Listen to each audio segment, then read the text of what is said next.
Naxçıvan Dövlət Universitetində akademik Yusif Məmmədəliyevin 120 illiyinə həsr olunan Elmin zamanla sınanmış dəyəri adlı Respublika Elmi Konfransı keçirilib.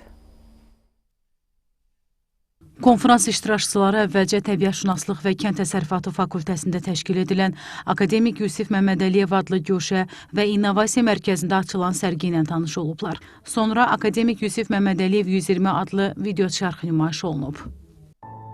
Yusif Məmmədəliyevin həyatı, yaradıcılığı, yaratdığı əsərlər və qoyduğu böyük elmi irs Azərbaycan xalqının tarixinin böyük bir fəslidir.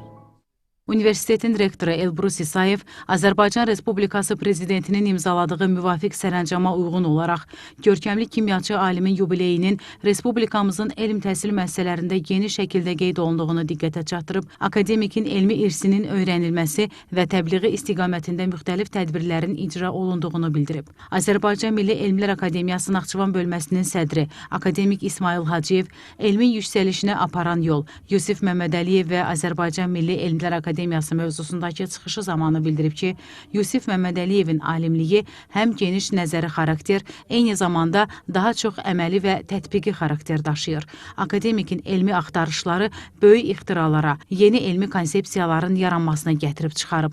Onun ixtiraları, tapıntıları, fikirləri Azərbaycanın neft kimyası sənayesində böyük inqilab yaradıb. Dəyərli alimin elmi fəaliyyətinin müxtəlif istiqamətlərindən bəhs edən digər məruzələrdə onun pedaqoji fəaliyyətinin əsas mərhələləri, müəllimlik missiyası, təhsil fəlsəfəsi və gənc nəslin formalaşmasındakı rolu ətraflı təhlil olunub.